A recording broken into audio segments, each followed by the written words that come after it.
hotel. It's gonna be a great Noel. It's the Advent Calendar House.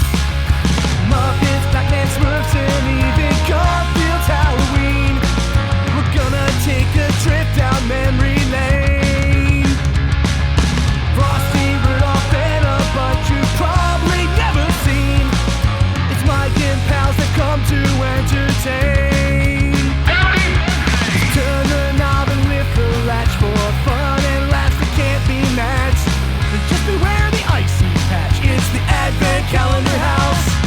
Welcome back to the Advent Calendar House, the podcast whose national bird is dust.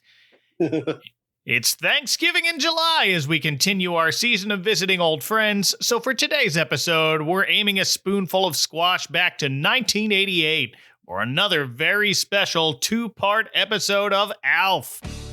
Remember ALF? He's back in podcast form. And this is Turkey in the Straw.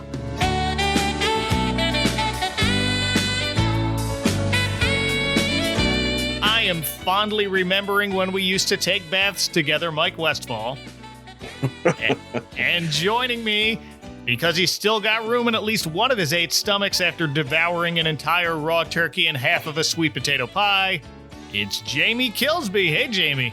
Hey, happy Fappy, everybody. Happy Fappiano. Thanks so much for having me back, Mike. It's always a pleasure. Absolutely. Also here after I caught him in my garage wearing the monogrammed Italian sweater my wife got me for our anniversary, it's Chad Young. Hello, Chad. I was also wearing a hat. Also wearing a hat. Hat. That's not our show. I'm sorry. Wait a minute. That's someone else's show. Sorry, Mike and Joe. Hi, You're crossing Mike. the Podbean streams. Yes. Could still be wearing a hat. This is not a no hat zone. Yeah. Hats are not OVP exclusives, but they can be. It's not middle school here. You could have hats. You could chew gum. There it is. Hat. And here to perform a special presentation of Das Cornucopia from the opera Der Feast der Famine, it's Tommy Coombs. Hi, Tom. Hey, I'm just over here ruining your feather dusters and your belts. Thank you so much. A glittery pink belt, by the way. It's his best belt. Did you notice when they zoomed in? It was weird. It was like tie-dye. I didn't realize that. It's like Honky Tonk Man's belt. It is a Honky Tonk Man belt. Yeah, you're right. Yeah. I need to go back and screen cap that. All right. Well, thank you all for once again gathering around the Thanksgiving in July table. This two-part holiday episode of ALF is a bit less heavy than the Christmas one I covered, but only slightly. Yeah, heavy. I saw that you did the Christmas episode. I mean, I've read a little bit about the troubles on set, and I hate to stop you so early, Mike. We've only barely introduced this at all. But, please, do you know how many times we've done this and we haven't even started? Look, if we don't get off topic, is it a podcast? Yeah. No. So I've read a few articles, and there's a lot out there that you guys can seek out if you're interested in this. But everyone who was on this show considers it to be a nightmare. Almost nobody has a positive recollection of it, and a lot of the reports say it was way too hot in there. It was like 90 degrees. Wow. And also there were holes all over the floors behind the couches and behind places you couldn't see them, so the puppeteer could climb in. So regularly people were falling into the holes and banging up their shins and stuff. So everybody's having a really terrible time. Mm-hmm. And when you watch ALF, think about that. Think about them having a terrible time. Yeah. I think Tina Fey years later, when she was helping produce like a special for NBC, she ended up saying the worst people to deal with were the ALF people because of just how demanding and stressful Paul Fusco and all that stuff can be, unfortunately. Well, that's a shame. Well, that comes with great art, man. ALF is great. Well, that's true. I mean, it takes a lot to produce something like this. Absolutely. Yeah, that's fair. But let's get into our histories with this episode in particular. Did you watch this as a kid, or did you discover it later as an adult? And we will start with you, Chad. So I watched ALF all the time. I don't remember if I had seen this two-parter at the time, but I know I've caught it in recent years. And before we even came on, I was telling you guys, I was like, I feel like I've done this before, and I must have just watched it last year. I don't know, but I certainly have caught it multiple times in, last 10, 15 years or so. Jamie, I know you'd seen this one before. Well, yeah, like I was saying before we started here, started recording. This is a yearly November watch through. This goes right up there with the WKRP in Cincinnati, Turkeys Away. Yep. This is up there with the King of the Hill episodes. This is up there with Planes, Trains, and Automobiles. This is an every year kind of thing for me. As a kid, I on the realm of nostalgia, social media posters, I'm definitely on the younger end. So I did not see Alf as a kid. I was aware of who he was, but I was a little bit too young to care to find out. But the last 10 years, I would say we watch it every Thanksgiving season. Okay. Tommy, what about you?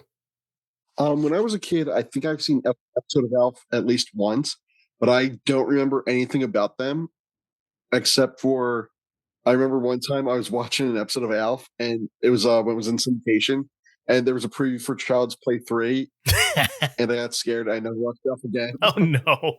I also have a question for you guys.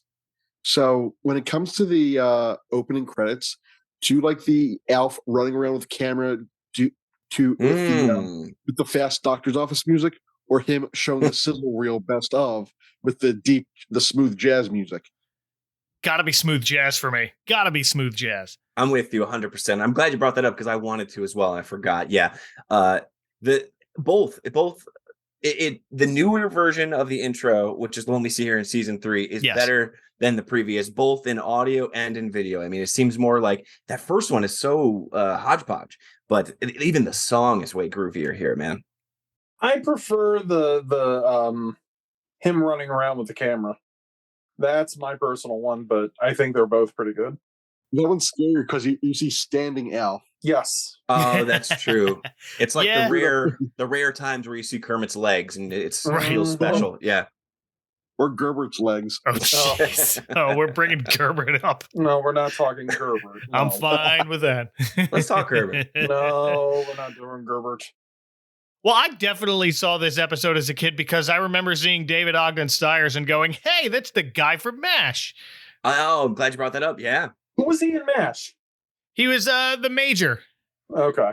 What was his name?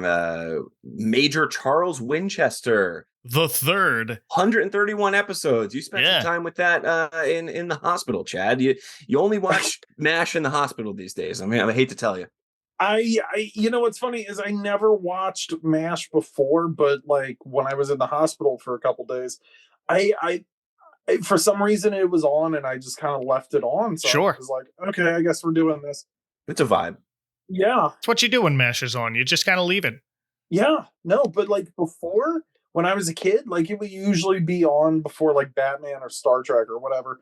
And I would never watch it, but just left it on when I was at my most recent stay. So he also plays the owner of the park in regular show. He's not as often seen as like the other character. Regular show is awesome, by the way, but yeah, he's the owner of the park. He's in a good amount of episodes. I say about 20. He's not the gumball. No. That's like the manager of the park. Oh, okay. He's the owner. He plays this old like crotchety character, Dr. Maylard. Mr. Maylard, something like that. Okay. So I was watching this with Chad, and I saw him. And first, I thought he was Waylon Jennings because he reminded me of Waylon Jennings from Follow That Bird. And Chad was reading off to me. He was like, "Who's in MASH?" I'm like, "Okay, I don't know." And then he said he was in Beauty and the Beast. He was Cogsworth. I was like, "Oh, it's David Ogden Stiers." Yeah, he got it like right then and there. Which one is Cogsworth again? The Clock. Oh, no kidding. Yes. Wow, this dude goes back. All right, nice. So the whole time we're watching this, like the first episode, he's like, I know he looks like someone. I don't know who it is. And I'm like, who I think he probably reminded both of us of, and we couldn't figure it out at the time, is Burt Young from Rocky. I can see it. Yeah, I think maybe that's who we both were thinking of. Okay.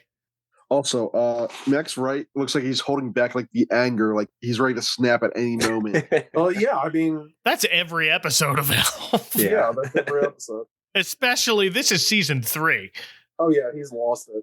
They're done. They're done with this. Yeah, they've all banged their shins.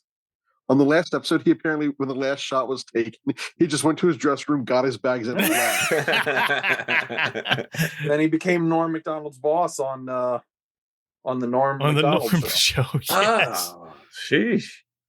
So, as mentioned, Turkey in the Straw was a 2-part episode, but instead of airing it as an hour-long special, NBC split this one up on back-to-back nights on November 14th and 15th, 1988. Do we know on the calendar? It's a Monday and a Tuesday. Okay, so it's not Thanksgiving. No, it's the week before. Oh, the week before. Okay. Yeah. Nice. I do like it. Does feel kind of special. You're right. Having to tune back in the next day. Do we know if there's a big ratings drop off or anything between day 1 and day 2? Ooh, good question. Let me look. To the internet. Okay. I can't see NBC risking this on Thanksgiving night. Yeah, no, you're right. You're right. That's when you first brought it up, I was like, "Oh, it'd be great if it was on Thanksgiving night," but no, they're not. I don't think anybody's putting anything on TV besides Charlie Brown. They kept it at an even 18 on both nights. Oh, okay, brought him back. Nice. Yeah, and it helped that part 2 was followed by what I believe is the network television premiere of The Karate Kid Part 2. Woo! Sweet. What a night. Sheesh, Chad, that is a big night, brother. That's a very big night. I mean, it's not Karate Kid 3, but it's still... Yeah, well, what is? Yeah, that's a good point. No, that's true. That's kind of a Thanksgiving movie in spirit. I suppose. I'm thankful for karate and kicks. There it Definitely. is. Yeah. But let's dig into Thanksgiving at the Tanners. And if you want to watch this yourself, both parts of Turkey in the Straw are on the official ALF TV YouTube channel, thanks to Shout Factory TV. Those links are in the show notes. You can also watch this on Peacock. It is in season 3, episodes 7 and 8. You might get better resolution on the Peacock version. I kept trying to read what was on Lynn's t-shirt and I couldn't figure it out. Oh, I gave up. Yeah, it looked like a weird AI generated like Russian text or something. I'm like, damn. So we open in the kitchen as Alf asks Willie and Kate if he's ever told them about Thanksgiving on Melmac. And Willie assures him he has. Willie, for some reason, is wearing a bucket hat indoors. Sure. As was the style at the time. He's a pioneer, a fashion pioneer. Ready to go fishing. But Alf launches into it anyway, and if you're a longtime listener to this podcast, you might remember Melmac's equivalent of Thanksgiving was called Fappiano. Fappiano. Sure. Named after somebody who had some work on the production of the show, correct? Something like that. The assistant puppeteer for Alf, Bob Fappiano. Bob Fappiano. Yeah, we mentioned him back when we were talking about A Thanksgiving Tale. We don't worry about that. One and done. Yep. But if you're a fan of Alf, you owe it to yourself to check out Paul Fusco's early stuff at least once. It's great. I like it. I go to bat for it. Yeah. I don't know if it's like high stakes content, but you could take a great nap to that stuff. There you go. Yeah. But now let's hear Alf tell us about Fappiano. Thanksgiving on Melmac wasn't called Thanksgiving. It was called Fappiano. And we didn't eat turkey.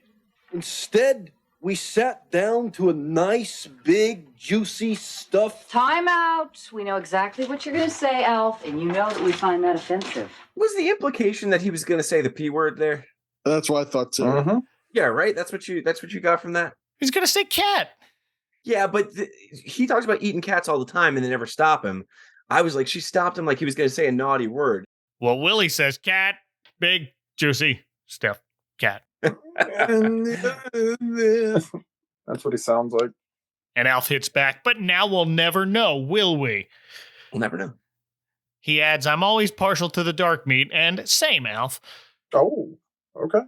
Well, it turns out Alf is partial to all dark meats because Kate takes the turkey out of the fridge, and it doesn't seem as heavy as it should because Alf ate it. Attaboy. You would think after 2 years of living with Alf, you'd put some kind of lock on your fridge. He definitely sort of like walked the line of house guest and wild animal. Yep. You know? I have a habit of doing that too, to be fair. Yeah, Chad's just like that. It's great. That's why we love him. It's awesome. But Willie, in his quiet, extremely angry, but trying to not explode voice, points at Alf and says, That is the worst thing you have ever done. And Alf makes a good point here. He says, Willie, every time you say that, it loses more impact. Yeah, Why are you sighing already, Chad? I'm sighing already. Yes, I am. Turning into Tom Likas again. Oh dear. You're exasperated. I think we're 5 minutes in. You're exasperated, pal. It's kind of, to be fair, this special is kind of exhausting. I love it. I will go to bat for it. It goes places. Yeah. I think we'll get to it. We'll get to it. For now, Alf explains he was trying to follow tradition. On Fappiano, you ate from the time you got up until all the presents were opened. Mm-hmm. Maybe this is why Christmas confuses him. His gift-giving, tree-decorating holiday is Fappiano. You're right. That is interesting. I hadn't considered that. I'm all for giving gifts on Thanksgiving. I think we need to start doing that. I give myself a gift of a long, hard, open mouth nap on the couch while everyone's still over. Yes. Every year. Yeah. Indeed. That's the gift I give myself on Fappiano every year. Thanksgiving every year. I like it. Need a nap. Well, Willie puts on his coat and prepares to go out to look for another turkey on Thanksgiving. Good luck, my man. I feel like that's often the go-to crux about Thanksgiving story, and you know. Yeah, that happens a lot. We're out of turkeys on Thanksgiving. We got to go find one. Yep. I do think though that it's easier these days to find one. Yeah. Yeah, I think people are more prepared for something like this to happen. Yeah. Alf, we're out of turkeys. Well, that's the cold open. We come back after the opening theme to find it's a rainy Thanksgiving morning. And I had to stop and check. Was that the year it snowed on Thanksgiving in New Jersey and the Philly area? It was not. Oh. It was the following Thanksgiving on 89. Do y'all remember that? Okay, yes, because here's why. A couple of years ago, I posted a video of the 1989 Thanksgiving parade on the Horror Movie Barbecue Facebook page. Oh, yes. And someone who was there commented Whoa. that it was snowing that day. Mm-hmm. And they said that it was like really freezing, really cold, but it was really a good show. So, you know, they stayed probably longer than they really wanted to. That's usually how I remember, for some reason, that it snowed at the 89 Thanksgiving. I want to give a special shout out to the Horror Movie Barbecue Facebook page, because that really quickly was my introduction to this world. Long before I had even heard of Dinosaur Dracula or any of the hard hitters, that I found it through the Horror Movie Barbecue Facebook page. That's how I entered this weird world of people who post pictures of Doritos all day and stuff like that. That is me, yes. Wow, well, thank you. My parents had Thanksgiving at our house in 1989, which we didn't often do, but my cousins came over. I remember playing football in the snow. I don't have a lot of Thanksgiving memories before that year. I was 9 that year, and it stands out because it's the earliest I remember seeing snow. No kidding. That's magical. Interesting. Yeah. But the Tanners live in the San Fernando Valley, so they're not seeing snow on Thanksgiving anytime soon. It was a big deal this year when they got snow at all. Yeah. Yeah, kind of strange, wasn't it? Yeah. Meanwhile, in Jersey, it was like a very mild winter, or very mild Thanksgiving. Oh, I'm bummed out, dude. I got ripped off of I want like one good snow day a year. Didn't get one. Wow. Oh, I feel ripped, dude. This was my first season away from Rochester.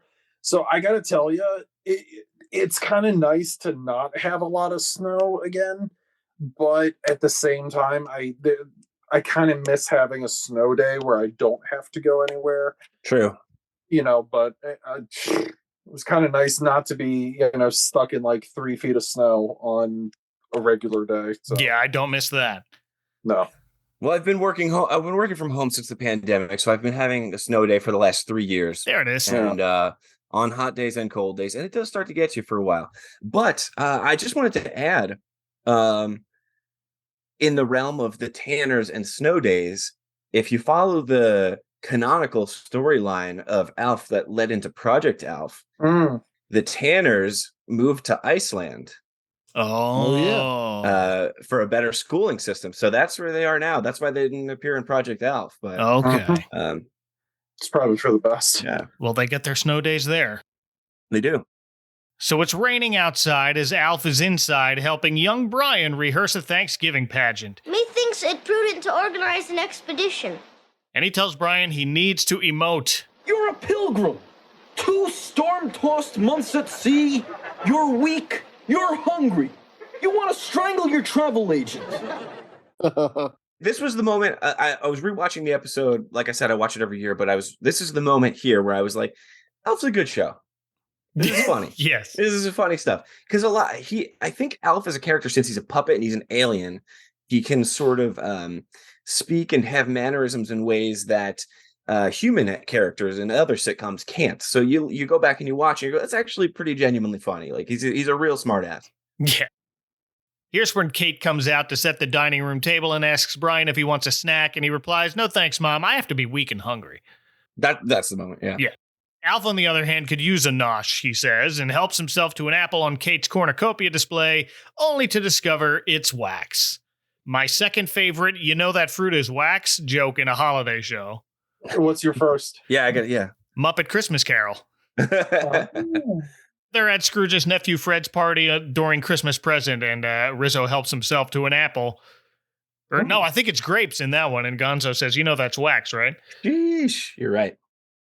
It's weird that Alf didn't continue to eat it and or enjoy it, because like after all the stuff he's eaten on this show and made on this show. That's true. Because remember when he made like the toothpaste cake for them? That was the episode where he was getting it with a blind woman. Oh. Well, that would be. Imagine if there was somebody, because you know what the show didn't have for sure. I'm betting. I mean, I've never read anything about it, but writers. Yeah, writers.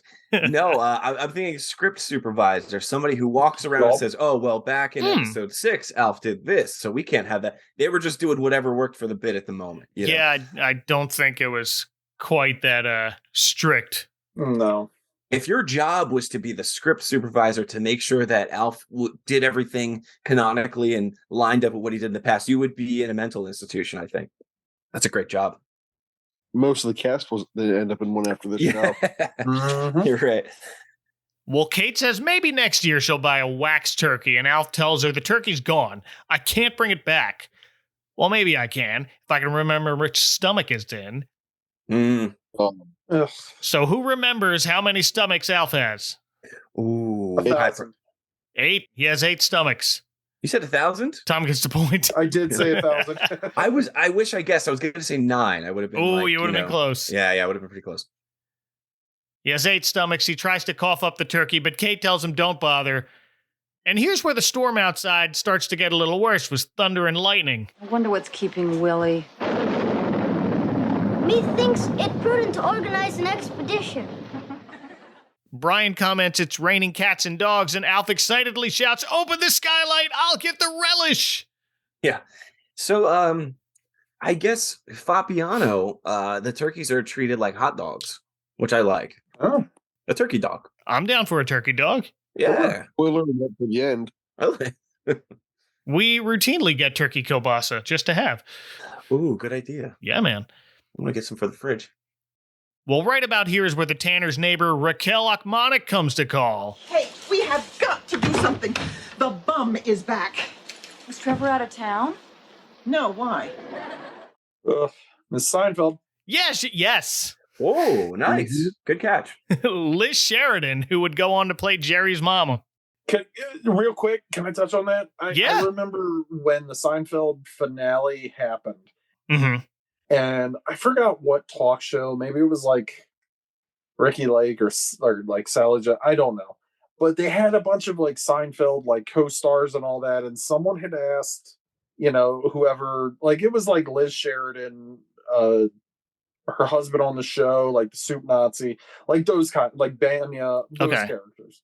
And someone asked, what did everyone else do before Seinfeld? And she said Alf, and the entire audience just starts applauding and cheering. And I'm like, oh wow. Hell yeah, dude. That rules. I had forgotten that she was the neighbor. This was like 98, and I completely forgot. Okay, naturally, like right away, she's kind of really a nasty lady. Yeah. Because she's this bum. Oh, yeah. She's really, really hateful of our sightings of our homeless guy here. Yeah. But she's also quick to invite the neighbors over for Thanksgiving. So she's your classic nosy neighbor, and she's one of those classic nosy neighbors who knocks on the back kitchen door. Go to jail immediately. She's no Iola Boyland. Oh God. from Mom's Family. Well, who is? There's always a door in the kitchen, which I get for logistical set reasons. You need an entry and exit point from that side of the stage, but so many neighbors coming in from the kitchen. Can I tell you? So my roommate that I'm staying with now, they actually have a door on their sun porch that leads into their kitchen as well. My brother has one. He lives in Philly. Yeah. Yeah. But do neighbors just mosey on in and walk right in with? I mean, well, the backyard, I mean, you can't really enter anywhere through their backyard because there's like a fence in the back, but I guess that's a bad example, but hey, you've tried, pal. And that's what matters on Thanksgiving. That's what matters on Fappiano. Let's try. There it is. But Raquel has come over to warn Kate about this bum who's been snooping through people's garbage cans and, quote, depreciating property values. Y'all have neighbors who complain about property values?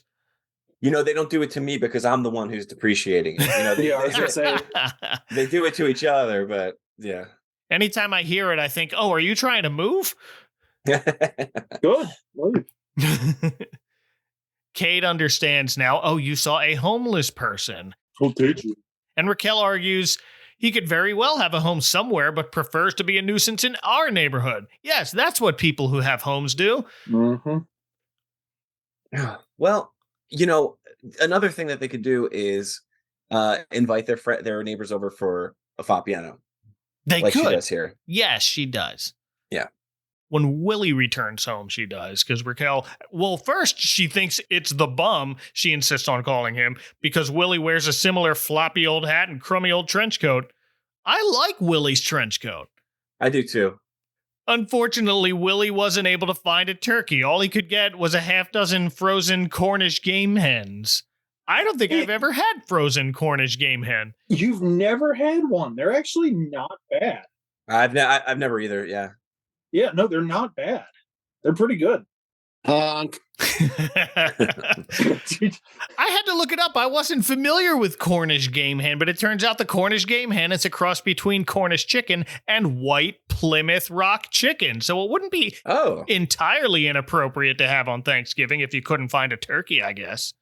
So I've actually had those before, and they're actually really good. You know what? I feel like a lot of people will do them for Thanksgiving if they can't get a turkey or they don't want to spend that much on a turkey.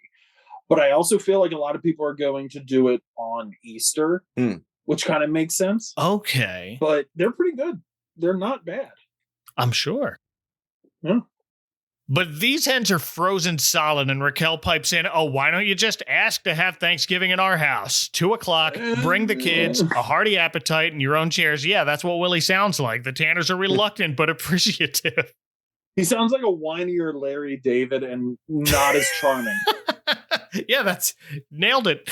I was gonna say that was like a good like Tina Belcher impression you did there. 6 of 1. Highest compliment I've ever received. Well, Kate goes to get the sweet potato pie she made, but surprise, that's gone too. Thanks, Alf. Ugh, gross. And we're back to checking each of his stomachs again. But Alf admits he ate the pie before the turkey, and only half of it. He gave the other half to Ed. Or at least that's what Alf is calling the aforementioned bum. He never met him, but Alf says he looks like an Ed. Yeah. He kind of does. Yeah. Ed Gein, but yeah. Yeah. Ooh, that was good. Oh, thank you. Alf goes on to explain he gave him some food and some of Willie's clothes, but nothing he assumed Willie would miss, unless he was really in love with a certain turquoise Italian sweater that Kate gave Willie for their anniversary. Oh, what? It seems like he is in love with it. Alf, why did you give that away? Yeah. But Alf clarifies he didn't give anyone anything. He puts things in the trash. The rest is up to Ed. He's doing this in the spirit of Fappiano, a time to share with those less fortunate than ourselves. And besides, pastels do nothing for Willie. Well, not with that attitude. So Willie goes out to check the trash in the rain when he hears something in the garage and opens the door to find a man sitting at his workbench eating sweet potato pie.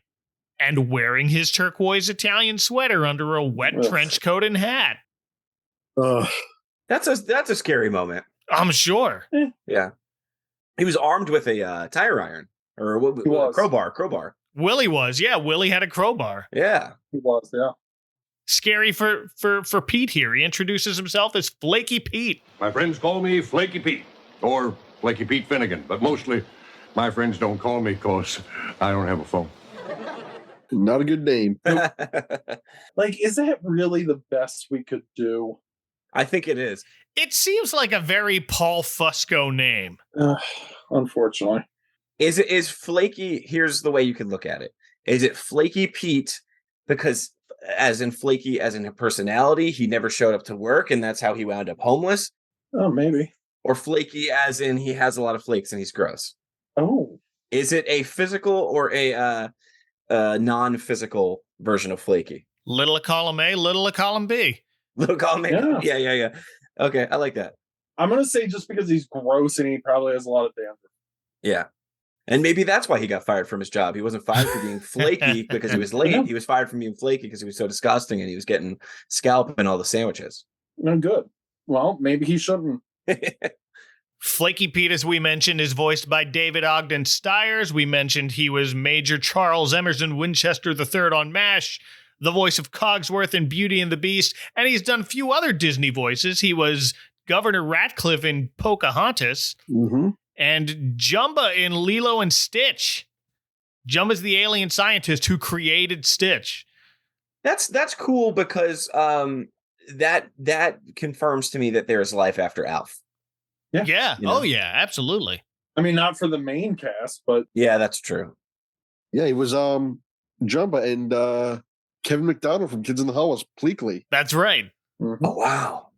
So Flaky Pete's been hiding out in Willie's garage. He mentions one of his astronomy charts is out of date, so that gives us a tiny hint of his former life before homelessness. More on that later. Oh, yeah. Willie tells Pete he's a social worker and can take him to a shelter for the weekend and then come to his office on Monday. But Pete cuts him off there and says, in other words, you want me to leave? Yup, sure do. Pete's offended because he thought Willie's the one who's been leaving out clothes and food for him. So he indignantly wishes Willie a happy Thanksgiving to you too, bro, and heads out into the rain as we cut to commercial. That's a t-shirt moment. When he said that, I want a t-shirt that says Happy Thanksgiving to you too, bro. You don't hear bro too often back. What was it, 88 this episode? Yeah. Did Matt Riddle write this? Bro. Was bro peak back then? I don't know. I feel like I didn't hear bro in TV and movies back then. It was punk talk. Oh. Yeah. Oh, that's cool. This character is just getting richer and richer. Well, we return to find that A, the rain has stopped, and 2, the Tanners are about to head to the Ochmoneks with their own shares. But Alf wants them to know he opposes their going over there. And both Brian and Lynn share that sentiment, but Willie reminds his family they said they would go. It'll be a short period of time during which they'll be pleasant to each other and their neighbors. He then lays out some ground rules for Alf while they're gone, including no phone calls, no leaving the house, don't put anything in the trash, don't blow up the house, don't burn down the house, but do have a nice, quiet Thanksgiving. Yeah, don't have fun. Yeah, well. Alf promises he'll be so quiet they'll be able to hear a whisker drop, to which Willie adds, don't eat the cat. Yeah, don't have fun. we don't want you to enjoy yourself, Alf. Just stop whatever you're doing.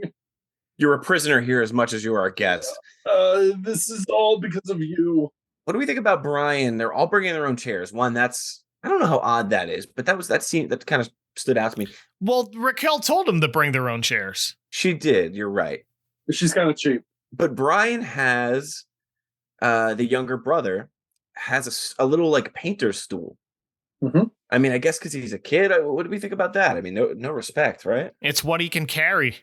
They're walking it to the neighbor's house. So Kate's got a folding chair. It was hard times back in the in '88. Hard times, baby, if you will. You could only sit on what you carried. And we cut to the Ochmoneks, which is painted a lovely shade of highlighter yellow. Oh yeah. We get to meet the rest of the Achmonic clan. Of course, there's Raquel's husband, Trevor. All right, come on, everybody, sit down. The gravy's coagulating. Played by John LaMotta, who is best known for this, but he has the distinction of playing characters in Revenge of the Ninja, Ninja 3, and American Ninja, and being killed in all three of those. Woo! Canon Films. Sheesh. And Ninja 3, The Domination. That's it. The Ninja Exorcist. About a woman being possessed by a ninja. Come on. Oh, wonderful. Chef's kiss, baby. Canon Films, baby. We have their nephew Jake, played by Josh Blake. And Lynn, right here. No, Lynn, you sit right here, right next to Dudley and the vegetables. Dudley is a vegetable. Also best known for this show, but he appeared in an episode of that other sitcom about a Tanner family. He was on Full House as Silvio, a boy from Greece who inadvertently marries DJ after the two walk around the kitchen table a few times. Man, guy can't escape the Tanners. He can't. Jake has the hots for Lynn, but today Lynn will be sitting next to Cousin Dudley. Yeah. Love Dudley. Who's wearing a fringe vest over an unbuttoned shirt. Oh, attaboy. Hi, Lynn. Hello, Dudley. Call me Dud. No problem. Yeah, Dud. If you're a fan of the 80s sex comedies like I am, this is Nelson from Spring Break. This is a heavy hitter here. Oh, is it? Yeah. Okay. He's no Courtney Gaines, though. Let's be honest. No. Yeah. Dudley is played by David Nell, whom I've also seen in the movie Splash. He was one of Eugene Levy's dumb assistants. Sounds right. He was also the lab tech in Total Recall. I noticed he was the lab. Yeah, that was cool. Oh, that's right. Turn him in a cab, get him out of here. But yeah, he leads the show. Spring Break is his movie. He's the main character. And ironically enough, his character's name is Nelson. And I always wonder if his last name Nelson. When it's their early film, if they just pull from their real name. Could be. It's Nell with a K. Yeah. Sometimes you see that though in actors like early films, they just pull something from their real name for the character. It's like Tony Danza. He can't stop playing Tony. Yeah, that's good. Here, Dudley leans in close to Lynn and says, "Remember when we used to take baths together?" And she immediately gets up and says, "I have to make a phone call from home." He's canceled. We would cancel him for that. Get out of that situation. Lynn did the right thing. Yeah. Yep. And home is where we find Alf sitting down to a single slice of meatloaf, but he stuck a birthday candle in it to make it fancy. Oh.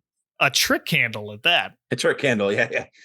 But Lynn has brought some dessert from the Achmonics for Alf. What is it? Guess.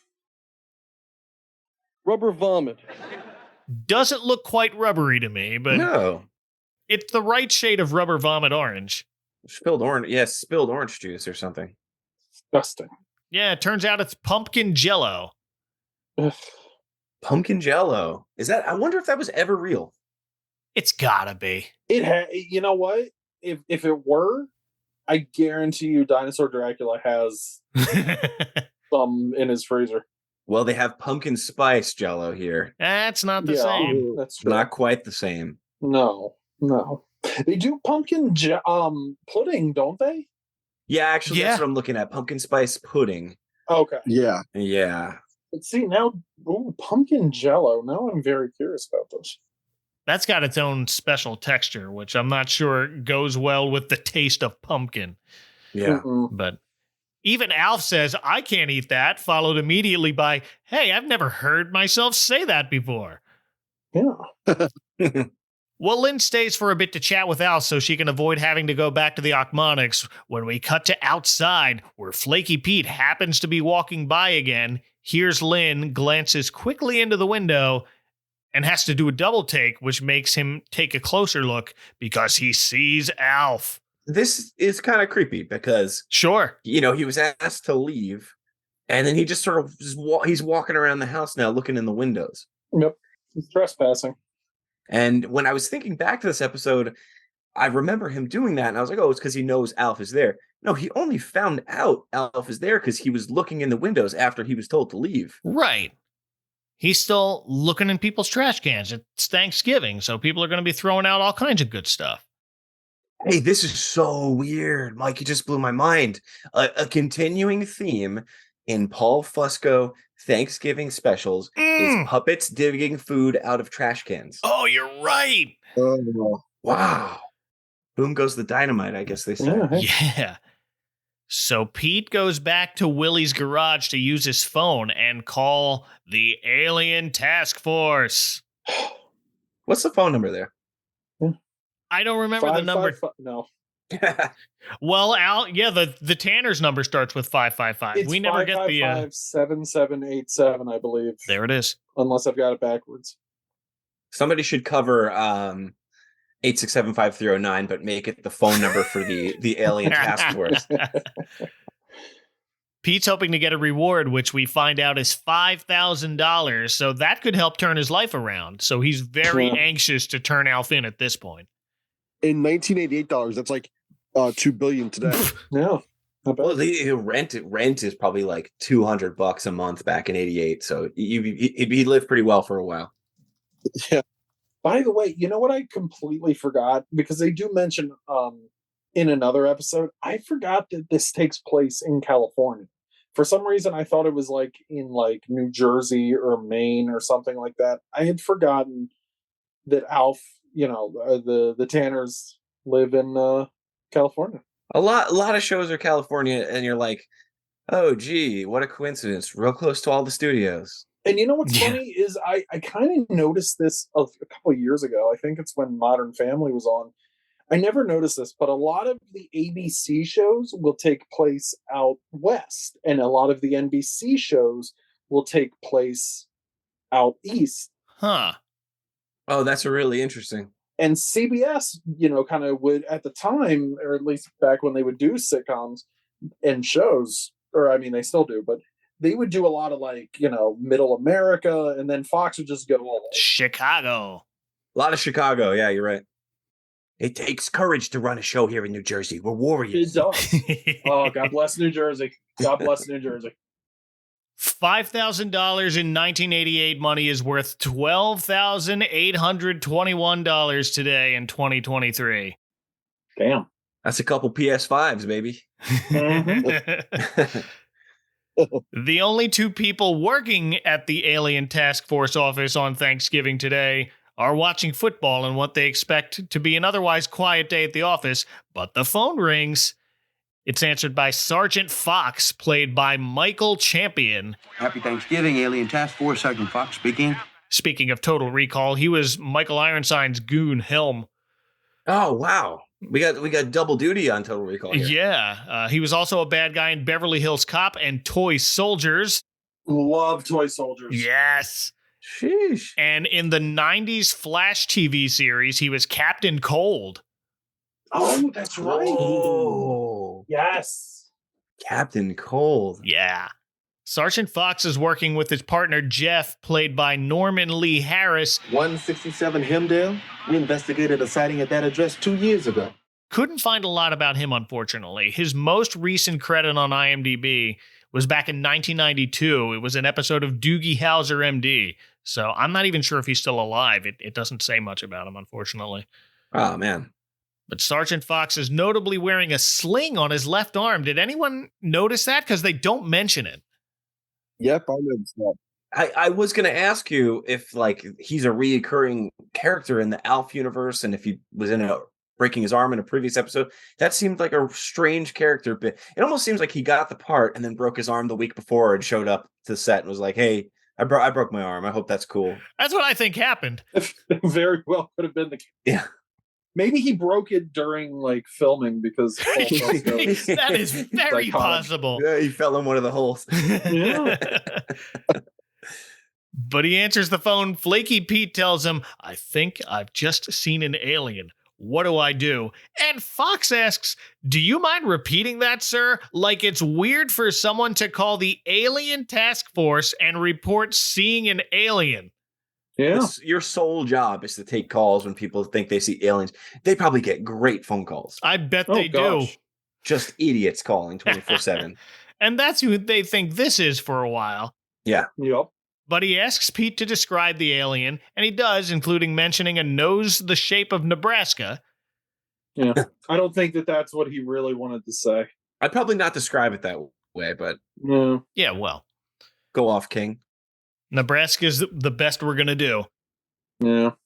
Gives them the address, and Fox's partner puts it into their computer and find they've investigated that address before, so now they're taking the call seriously.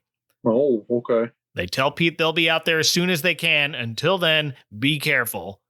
Pete asks, why? What could it do to me? And Fox swears, jump into your mouth, burst out your chest. Yeah. All aliens have the same move now. Yeah. That's a little assuming. Yeah. So wait a minute. Were these guys in a previous episode? I'm sorry. The Alien Task Force is a recurring organization on the show, but I don't think these two particular actors are recurring. They were. Tommy's saying no for sure. Okay. Okay. The Michael Champions. There were 2 episodes of ALF. There it is. And right. these two. It's and these are two. The two. Yeah. I gotta say, I don't want to step back too far, but I'm looking at a picture of Nebraska now, and Nebraska and his Alf's nose have almost no similar features here. That's like, well, like the nose part is the panhandle. I'm guessing. Yeah. Well, then why wouldn't he just say Florida? He could have said Florida nose. He could have said Florida. Does where's Paul Fusco from? Great question. Maybe he doesn't like Nebraska. New Haven, Connecticut. Oh, all right. That's practically New York, isn't it? Don't tell him that. Hey, watch it there. They'll go off for like a half hour about pizza. Oh, Lord. But Pete hangs up, walks into the Tanner's kitchen where Alf's reading the newspaper. Pete announces himself with a simple hello, to which Alf reacts with a ruh-roh. And that's the end of part 1. If you're going to the kitchen to get a snack, bring me some. I'll be right back. Nobody beats the Wiz. Nobody beats the Wiz. Everybody's rushing to the Wiz Unbeatable Thanksgiving Super Sale. Nobody beats the Wiz on this Panasonic 13-inch color TV. Unstoppable at $177. On this Technics compact disc player. Unreal at $199. On this Panasonic wireless remote VHS VCR. Unmatchable at $349. Nobody beats the Wiz. Nobody the Unbeatable Thanksgiving Super Sale now at all 11 Wiz stores. Has this ever happened to you? This video game is bullshit. Are you tired of gaping plot holes and boring gameplay mechanics? Look, all I'm saying is that if a full-fledged Krogan is falling off a platform, there's no way Commander Shepard has the upper arm strength to pull him up. Has reading become just too tedious of a chore? Ugh, books. Are you bored of your same 3 murder podcasts? Shocking. It's The Butler. Allow me to introduce you to the brand new fan fiction podcast with an X, hosted by our lovely basement-dwelling and real-life Muppet, Dan McCoy. Well, that's hurtful. And myself, of course, the blonde bombshell with the blood of Odin and the great looks of Jake Busey from Starship Troopers. That's accurate. And with our powers combined. No. Oh, you never let me do what I want to do. I said no, man. We're not doing that. Fine. Anyway, you can find us on Apple Podcasts wherever you get your fix from. Remember, fan fiction with an X. Now return to Alf. I guess, you know what, now I had that question to you towards the top, if we saw a drop off in viewership between the first part and the second part of these episodes, and the way you did it, man, they should be paying you money in hindsight, because I was like, tell me what happens next. You're right, you can't really walk away from this.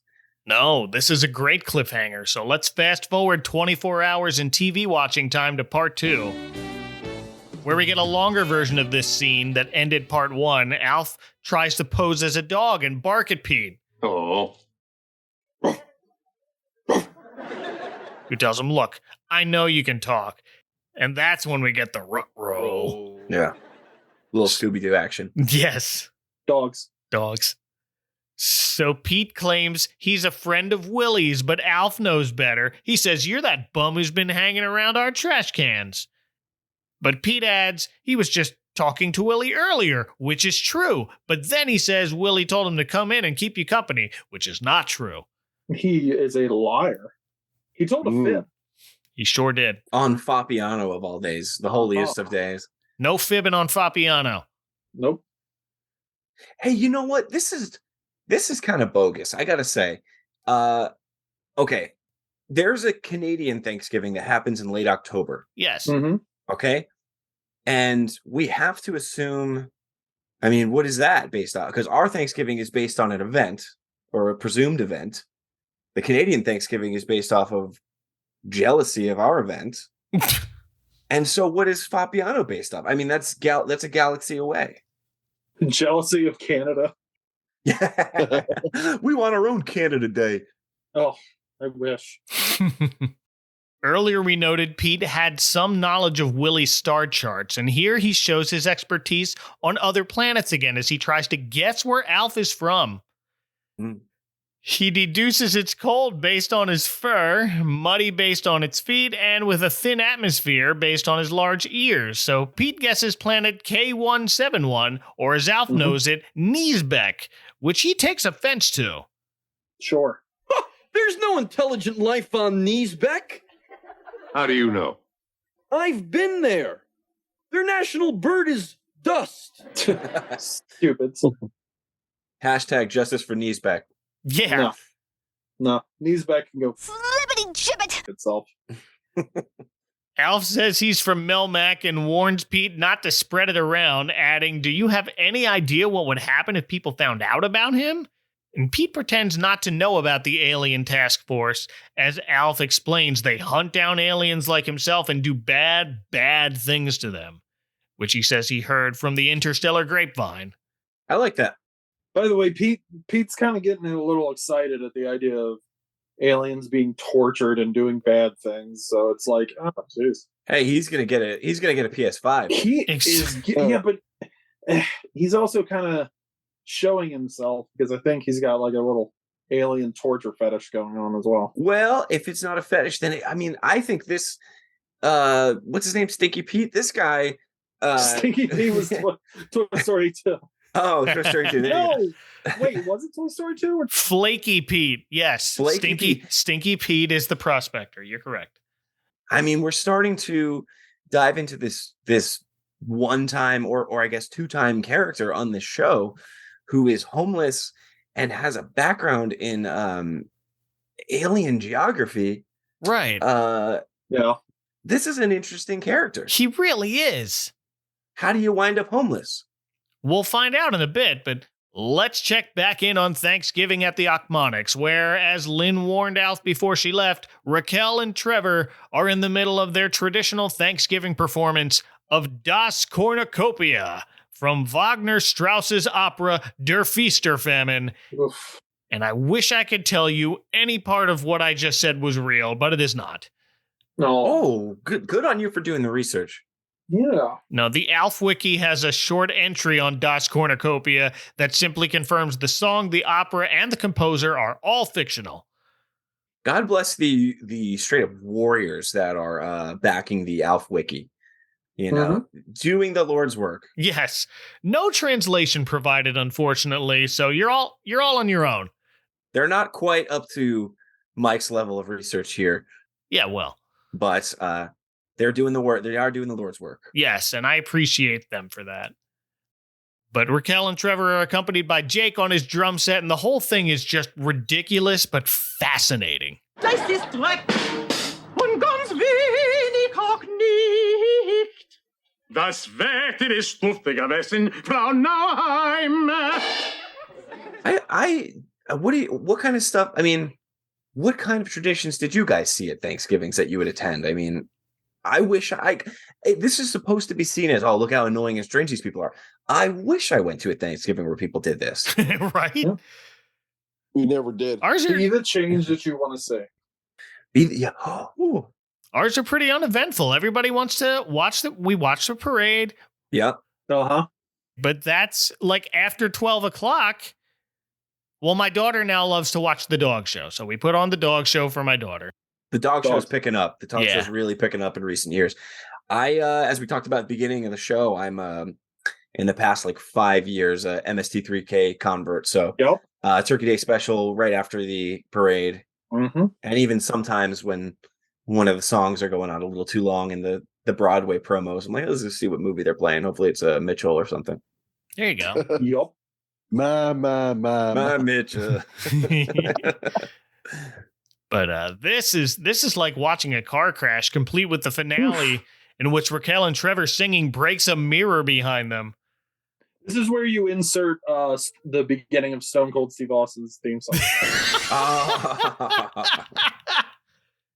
I'm not sure how they pulled off breaking the mirror during this shot. It looks like it's broken from behind, but it's all spectacularly done. I appreciate this whole scene. How did they pull off filming this entire show? It just seems like the least of their worries. That's a good point. Say what you will about Alf, but they really went for it. I mean, they did. They didn't have to have a mirror breaking gimmick. That's a whole day of somebody's work figuring out how to rig that up, but they did it. They sure did. Yeah. Mm-hmm. Extra credit. Yeah. Well, back at the Tanners, Alf formally introduces himself as Alf, not his actual name Gordon. I guess he's grown to prefer his nickname. And it's not just the Tanners being willfully ignorant and calling him, "Hey, alien." Yep. It's a good nickname. Mm-hmm. You're right. You know, that's a really nice little thing to pick up on. I didn't catch that. You're right. He just started going by Alf. Yeah. Yep. Alien life form. Yep. It's like when Vince McMahon comes up with a name and then he realizes, this whole name is not, marketable. We can't put it on merchandise. Let's just shorten it. I feel like maybe people just got tired of hearing Gordon Shumway, so they were like, let's kind of eliminate that. Keep it to like one per episode or something like that. And have him rub the turkey on his head and call him Bash and Booger. Damn it. It was me. It's like, oh, Shockmaster's just too long. Just call him Tugboat. There it is. Well, Pete excitedly shakes Alf's hand, and then as Alf points out, his coat starts to ring. It's Willie's phone, which Pete claims Willie let him borrow, and on the other end is Sergeant Fox on his way to the Tanners in a white van labeled 5 Steve's Pest Control. Sure. 5? Jeez, where do you find 5 Steves? Who all are into pest control, but I don't know where that name comes from. Wait, hold on. I'm sorry. Can you? This should be when you insert the line from Flight of the Conchords. Did Steve tell you that, perchance? Steve. Well, you've had the Stone Cold Steve Austin glass break, so this is another Steve. Additional Steve. Okay. I've come to the Osmonics to eat turkey and kick ass, brother. Oh, wait, Stone Cold never said brother. That was Piper. Yeah, sheesh. I can't drop a Bash and Booger reference and then screw up an Austin impression. That's just embarrassing. How embarrassing. The Thanksgiving Council will be discussing this, Jamie. Yeah, I hope. Geez, I'm gonna be waking up from cold sweat nightmares thinking about that horrible Austin impression for the next 3 years. So. Oh yes. I don't know where 5 Steve's Pest Control comes from, but it's another very Paul Fusco humor type name.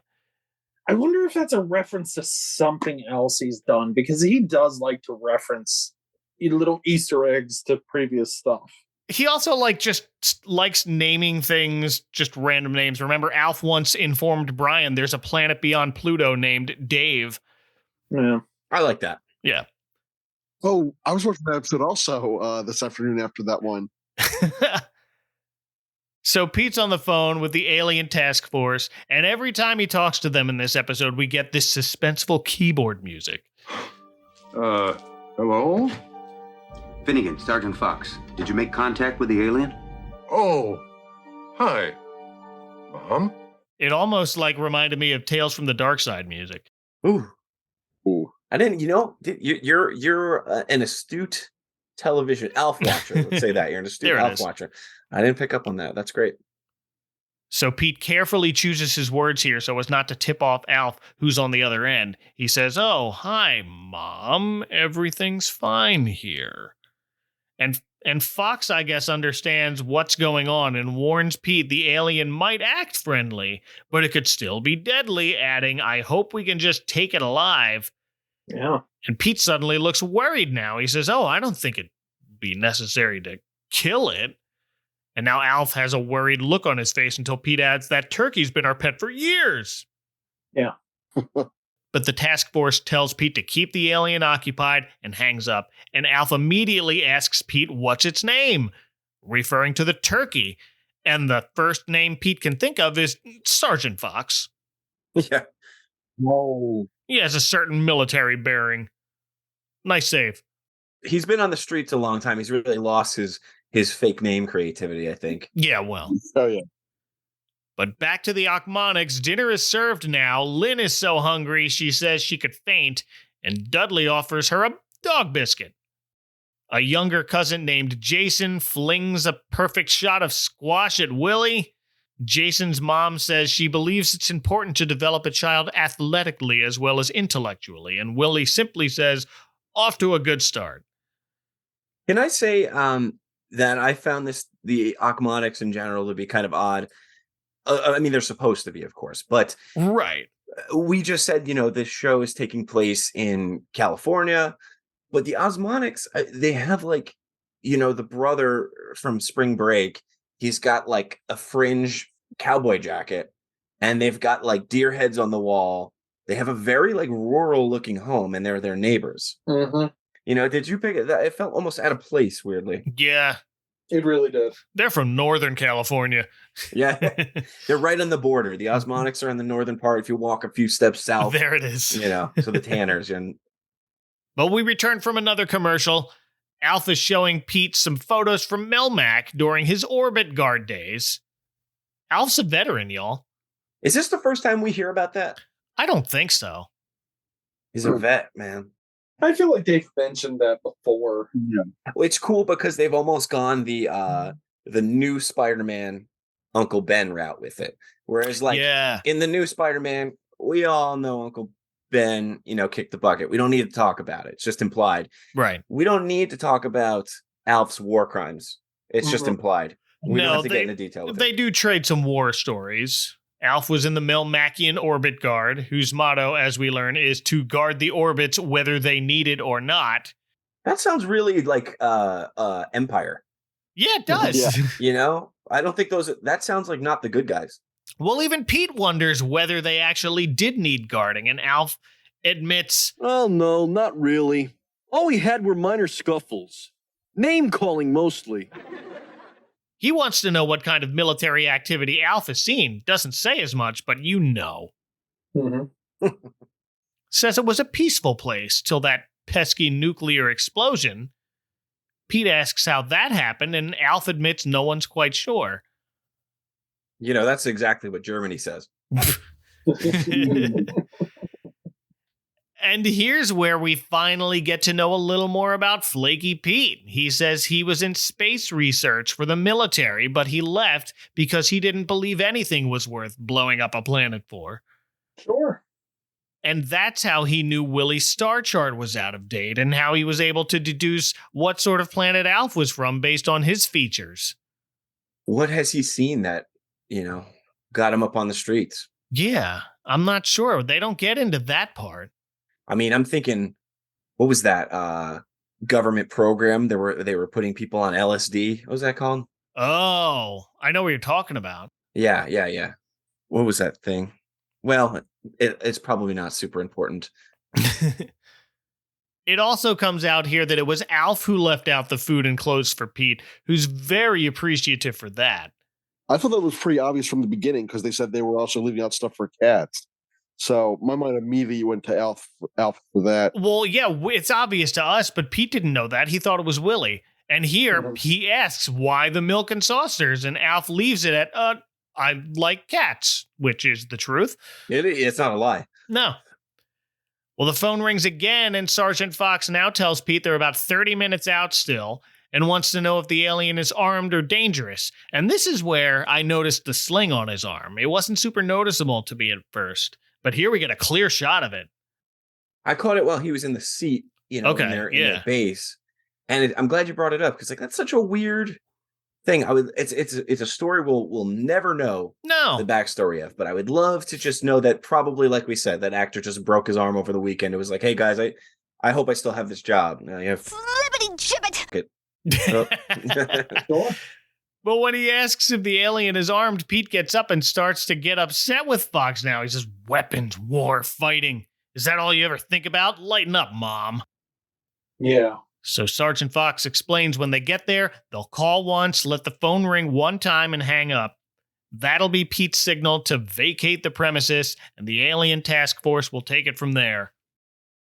Well, now that Pete has gotten to know Alf, he's clearly having second thoughts. But all he can say to Alf at this point is that Mom is getting on his nerves. Yep. Same. And here is where Brian and Jake walk in now. They were apparently sent over to get peanut butter, but can't find it. Now, Jake already knows about Alf. Okay. Yeah. Jake met Alf some episodes ago. I'm not sure exactly which episode, but... Because Jake is the Jake's their boy, nephew. right? The neighbor. Yeah. Oh, okay. Yeah. He's their nephew. He lives with them, though. Man, there's even weird, like, family... The Ogmonics are fairly complicated family. You know, if for just simple neighbors in the show, you would just think it was like, oh, it's mom, dad, son, daughter. No, also like the nephew lives there too. Right. It's like unnecessarily complicated. That's all right.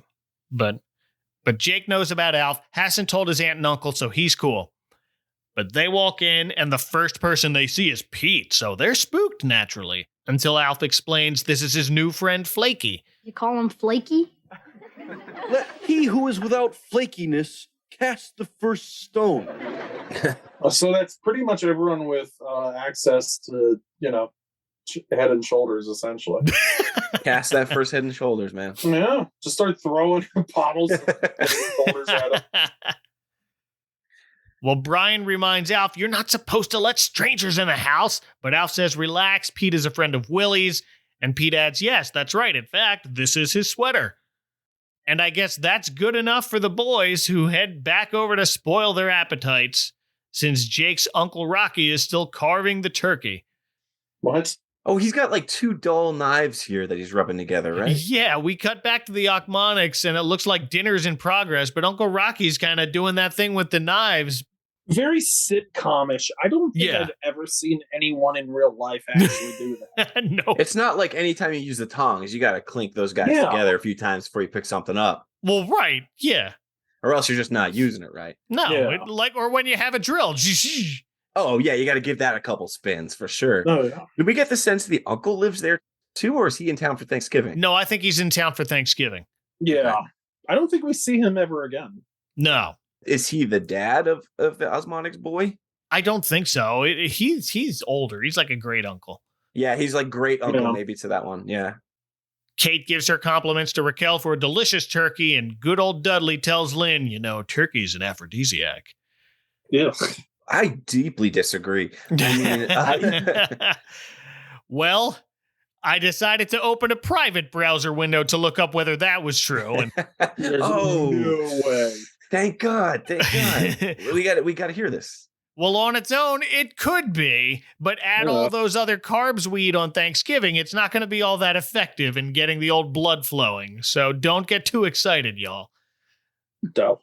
One of my buddies, I won't say his name, but when we were kids, we were counting back 9 months from our birthday and trying to figure out, what got our parents going. And we detected that he was born or conceived around Thanksgiving. So it's not impossible. And it's just, I do not feel sexy after Thanksgiving dinner, dude. No. 9 months, exactly 9 months before my birthday, Christmas Eve. Oh. Which explains a whole lot. Oh, my God. It explains so much. Wow. My brother was around that time also. Yeah. Let me tell you something, brother. That's a good gift. Well, Brian and Jake return, and in hushed voices, Willie asks how everything is at home. And Jake whispers back, they're okay, I guess. They? Willie asks, and Jake replies, yeah, Alf and that Flaky Pete guy. Who's Flaky Pete? No, Willie immediately stands up and says, we've had a lovely time. Thank you. Kate tells the kids it's time to go, and they all rush out of there as politely as possible. Yeah. He may not look like a dad that takes charge, but he's taking charge here. He absolutely takes charge here. Yeah. By the way, can we just point out, like, Max Wright is kind of like Arn Anderson, where he looks like he's like 60 when he's probably only 30. Oh, that's a lot of people. Yeah, and his wife only looks like she's probably, early 30s. I think she's still alive. I mean, those two just, visually, they don't work right. You may be the only person in the entire world that's ever compared Willie Tanner to Arn Anderson, and I love you for it. Good old Double A. You shave Arn Anderson's beard. I mean, let's be honest, same giant glasses. I can see it. Lose a few pounds. I want to see the multiverse. If we believe that every version of this world exists, I want to see the multiverse where good old Double A Arn Anderson plays Willie Tanner. That sounds like a Brain Exploder shirt to me. Make it I'm so. on it. I'm on it, baby. Thanksgiving, get ready. Well, Willie returns home to find Pete in a rather jolly mood. Have they been drinking? That's what it looks like to me. I think that's kind of what they're implying, but they don't really say it. No, but I know they had Alf stop drinking alcohol after the first season because they realized there was a large number of kids who watched the show. Yeah. He got Joe Camelled basically there. Yeah, but Pete's a grown adult, so fine. He kind of looks like Joe Camel, come to think of it. You're not wrong. Good one. Both of my boys were rocking the substances, and then we had to tone it down for the kids. Interesting. But Willie angrily starts to tell Pete if anything has happened to Alf. But Alf enters the kitchen at that point, very calmly says, "Hey, Willie." Hey, Willie. Alf. Willie. Alf. And they go back and forth a bit with Alf, Willie, followed by Brian and Lynn, and finally Kate, who tells Alf they're very relieved he's all right. And Willie finally asks why Alf would let a stranger in the house, and Alf replies he's your friend. But Willie's a little too quick to say he's not my friend. I would say this is probably a result of poor parenting, because this is just like the equivalent of getting in the car because the stranger said he was your dad's friend. Oh, yeah. You know what I mean? You got to know a little bit better. Well, Alf tells Willie to lighten up. It's Fappiano. It's Fappiano. Besides, aren't you always telling me that under the skin, or in my case, fur, or in Pete's case, a ratty overcoat, we're all pretty much the same. A little needy, a little insecure, but decent and good. And Willie and Kate give each other a look that says to me, he's got a point. So Willie turns to Pete now, explains Alf is stranded here. He doesn't have any place else to go, and he's a member of their family now. So they've got to protect him, and they can't let anything happen to him. That's sweet. Pete says he understands, and Willie invites him to stay and have a little supper with him. Kate admits it may not be much. In fact, she can guarantee it won't be much. Thanks, Alf. Pete thanks them, but says he thinks he ought to be going. But Alf then begs Pete, "Oh, please, please, please, please. We've got cold meat and rubber vomit." Do we ever see Alf this nice? Sure. I mean, he's very nice. Everyone else in the family, like, why do they just gravitate to this guy so quick? It's Thanksgiving. That's it. Yeah, but they're moved by the warm spirit of Thanksgiving. But you got to think, like, if a homeless dude showed up at your house on Thanksgiving, maybe you give him some food and send him on his way. I don't know. Are you inviting people in on Thanksgiving? No, I want to be left alone. I just want to watch TV and I want to eat. I want to be left alone. You could take all the leftovers you want, but I've got a VHS of Survivor Series I got to get through now. I'll make you a meal, but you ain't staying here with me. I am going to be selfish. Leave me alone. That's essentially my motto. Yeah, I respect it. I'm selfish. When it comes to Thanksgiving, at least. Well, Kate here manages to find turkey hot dogs in the fridge, and Pete relents, well, maybe I can stay for a minute. That's so weird. We were talking about turkey hot dogs at the top. We were. Because of his relative. Yeah. We should be in that writing room. Yeah, I agree. Well, Brian invites Pete to his Thanksgiving pageant, which we learn is in the park tomorrow, But Pete tells him he'll probably be busy, which is grown-up speak for I don't think the rest of the people there are going to take too kindly to a homeless man hanging out at the park. I don't want to be around you people. Yeah. The park is where he lives. It could be that. That's the trouble. He doesn't want to deal with these guys. When they have plays they play plays in the park, that's just imagine like some goofballs coming to put a play in your backyard and doing a poor job probably too. Look, I'm homeless, but I'm not that desperate to be around people. Yeah. Well, Brian adds he wishes Alf could see his play, and that's when Willie brings out a picnic basket with a hole cut out of it so Alf could be at the park and watch Brian's play without being seen. It took 2.5 seasons of this show to think of that, and we don't even get to see it in action. We could have had more Alf in public hijinks. Oh, Lord. Oh, you've got to pay gaffers, you've got to pay electricians, you've got to pay boom mic operators. Oh, that's true. Yeah, there's a reason why that only came up once. Well, the phone rings again, and this time Lynn answers only to discover whoever was on the other end hung up. And Pete excuses himself to, quote, wash his hands because he knows that's the alien task force waiting outside. It sure is. So as we follow Pete through the living room and out the front door, we hear the Tanners and Alf sing the Thanksgiving hymn. I know this hymn, but my family has never sung anything before or during Thanksgiving dinner. Is that a thing? Oh, I've never heard. So, a little peek behind the curtain. I came over to check this out with Tommy. And we're watching it. And I even say to him, I'm like, is that a real thing? Or is that something they made up just for the show? Because it kind of sounded like something they made up. And he didn't even know what it was. So, like, is this a real thing after all?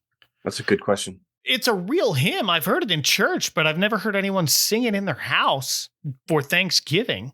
Interesting. But it was a palate cleanser from the Achmonics. There it is. Next door with the drums and all that. Well, we're going to show them how to really perform. There you go. Now, we've always just said a pretty standard grace, and that's it, so I didn't know. Yeah. But Pete heads out the front door to meet with the alien task force. They bring him into the van, and Pete says, well, I'm ready to go. They ask where the alien is, and Pete tells them, I'm the alien. What? Yeah, you caught me. I'm from outer space. Kneesbeck, to be exact. Well, thank you guys for coming on such short notice. I really appreciate it. Thanks for coming out. Do you have a bowl of mercury to drink? He's really good at improvising. No, he's not. Better than I would be in this situation. Almost like he could have come up with a better fake name for the turkey. Hey, yeah. All of a sudden, he's this great, like, UCB theater improv guy. You know, where was that 5 minutes ago when you're on the phone? I don't know. Well, it wasn't an emergency. But naturally, Fox and his partner are annoyed at, quote, another bum looking for a hot meal. They missed their precious football game for this and kick him out of the van. So this was 88, right? Yes. So you're wondering which game they were watching. Let's see. You know what? I'm looking it up right now because now I'm very curious to see what the big game is that year. And it turns out it was Houston versus Dallas. Yep. Houston won that. And this was the Oilers back when it was the Oilers. So you're not really missing much. Yeah. Also, I thought that they were just going to kidnap Pete, and the ATF was going to take him away. Yeah, that's what I was hoping. Oh, you're the alien, huh? All right.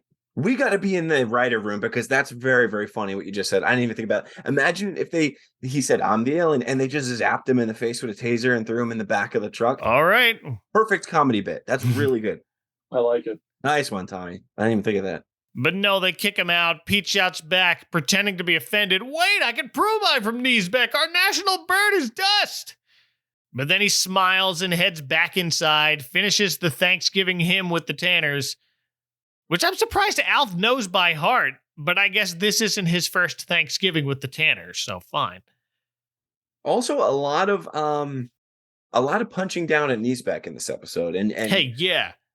You know, you got to wonder who's from there. Who are we punching down on so bad? Don't know. Let them speak for themselves a little bit. Yeah. But after that, Brian rehearses his part of the Thanksgiving pageant. He's dressed as a pilgrim with assistance from Alf, playing the role of Squanto. Yo, pilgrim. This is harkening back to the Paul Fusco's first Thanksgiving special that shall go forgotten, and he was doing that terrible Cheech Marin impression or whoever. Oh, yeah. Was that him? I couldn't tell whether it was him or if it was one of the other guys, but either way, it was bad. Yeah, that was a rough one. That's what I'm getting flashbacks to. Hey, it was a different time in 1988, you know? No, it's true, but gross.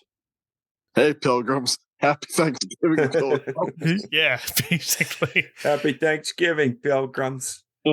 He's wearing Kate's feather duster on his head along with, is it Willie's belt? Willie said that he ruined his belt. Oh, yeah, you're right. He did, yeah. And then they zoom in, and it's this glittery tie-dye belt. Yeah. Well, Alpha Squanto explains he speaks English because he was captured by the white man and taken to the old world, but he misses his people. And Brian the Pilgrim asks how he got back, and Alf replies, I rented a car.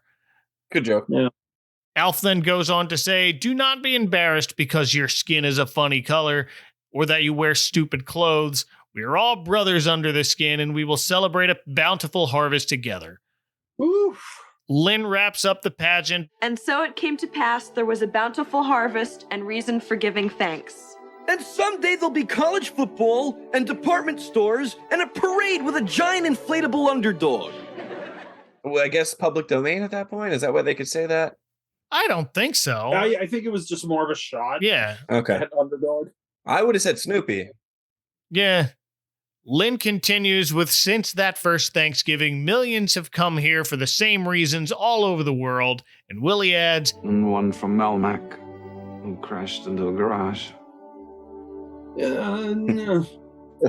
Now, refresh my memory real quick. The pageant that they just rehearsed there, they were just doing rehearsals in the living room, right? Yeah, the actual pageant is the next day. So it's the day after Thanksgiving? Yeah, that's weird. It doesn't make any sense.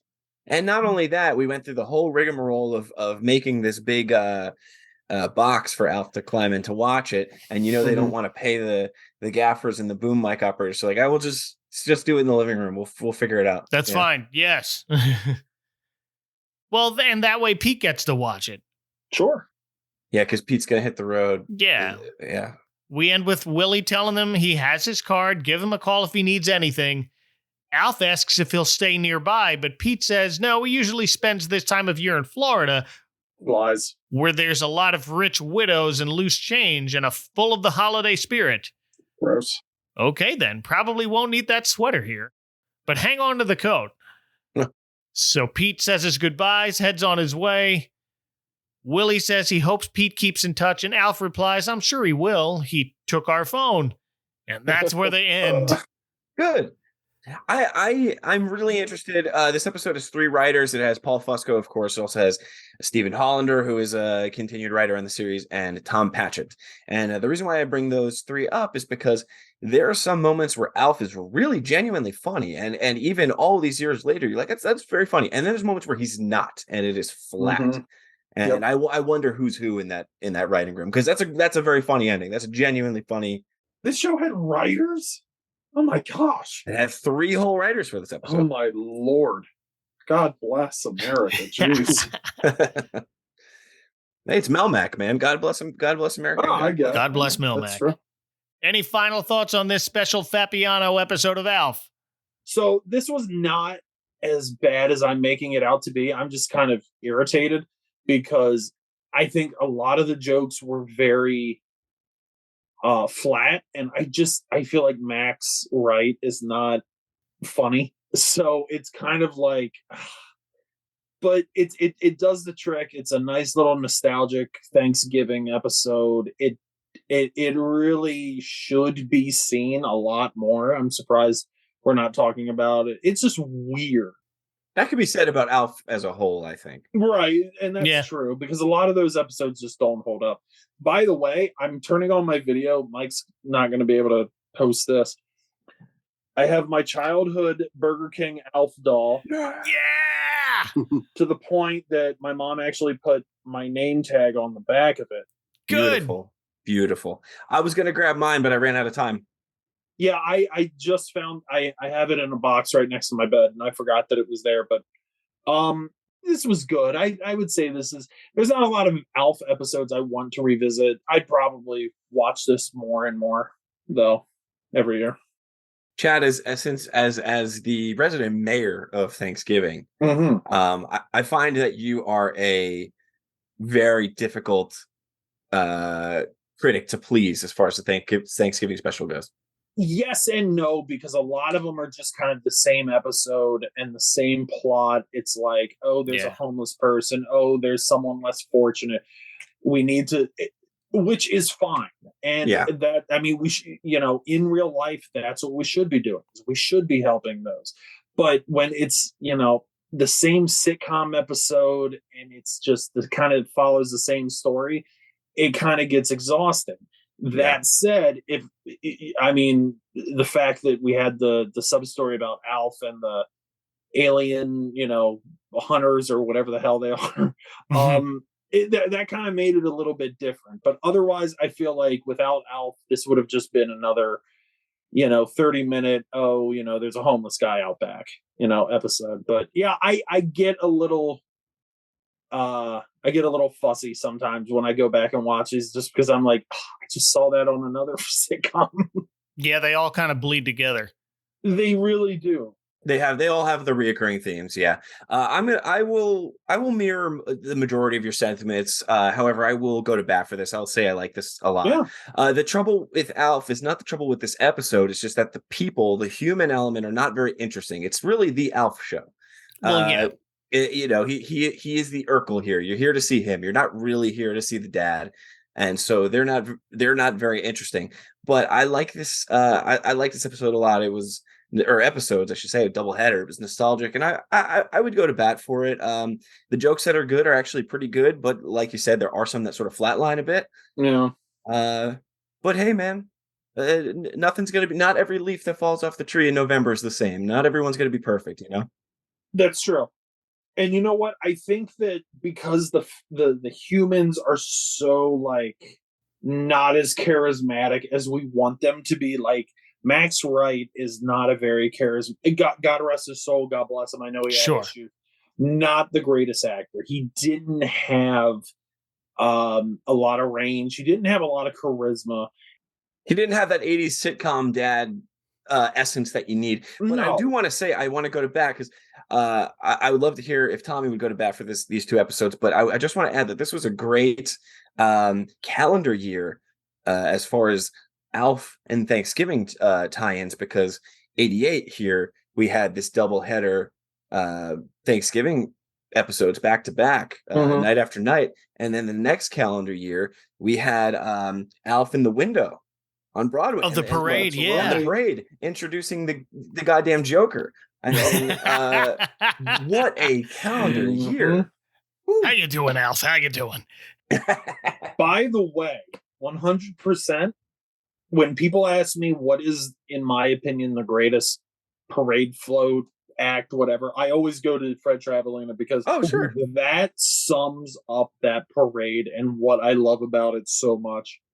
And the 89, honestly, if you watch it from beginning to end, it is legit one of the best parades they ever did, just because it's so unusual and so out of the box and just so strange. And just one of the broadcasts has Alf out the window going, and next up we've got the Joker. whatever he says. Wild. It's great. Yeah. And it's just, honestly, I mean, after you watch this, go on YouTube and watch the 89 parade. Tommy, final thoughts. Alf was a pretty big part of my life as a kid also. I actually forgot to mention my brother had an Alf birthday party when he was 3 or 4. Nice. That's awesome. He had the talking Alf doll. Oh, the storytelling one? No, the one that you were just squeezing. Oh, okay. Yeah. hey, no problem. And that was a good impression. Thank you. Thank you. Hey, Bobcat. He's doing his regular Bobcat Goldthwait impression now. No voice here, but I like this episode. It also occurred to me that this could be a regular sitcom if they just switched Alf with like an old man from like Europe or something. So like what weird traditions. But this one, if I were given a choice, I would watch this every Thanksgiving.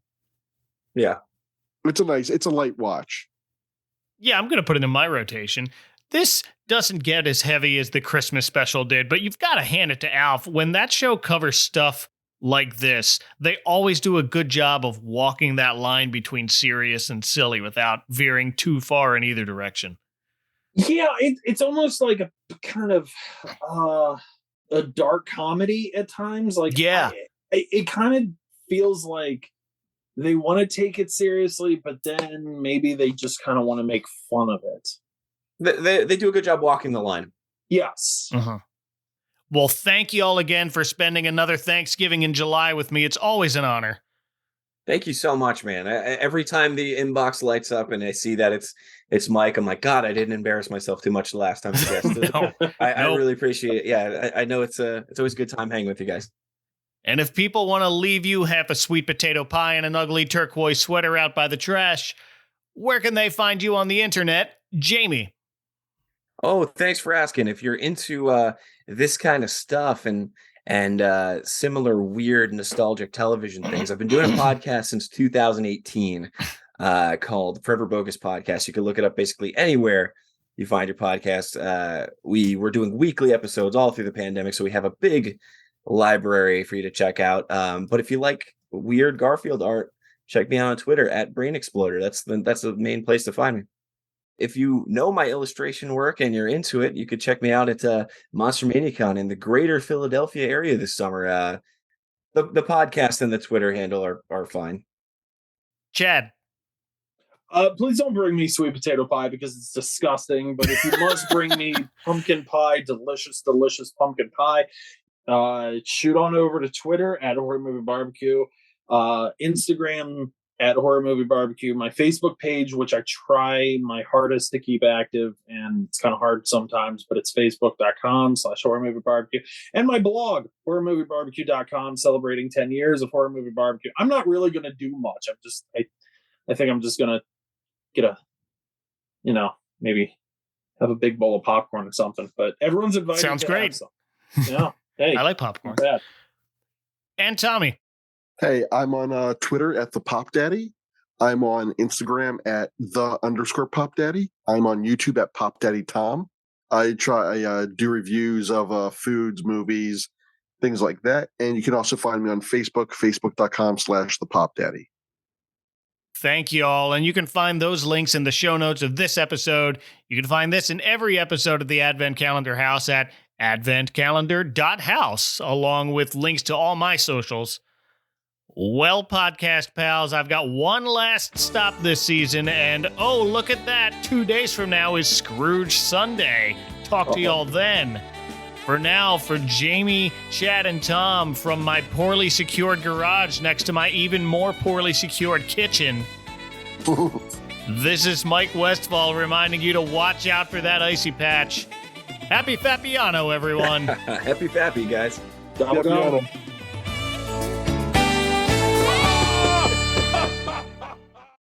Next time on the Advent Calendar House. It's the night before Christmas and Fred's acting funny. He's really distracted and he's obsessed with money. He's wearing strange clothes and he's wearing a wig and everyone suspects his head's much too big. I'm a star. Fred Flintstone. Oh, Fred must be nicer. This lesson he'll learn in our holiday special with surprises at every turn. I've changed. A Flintstones Christmas Carol.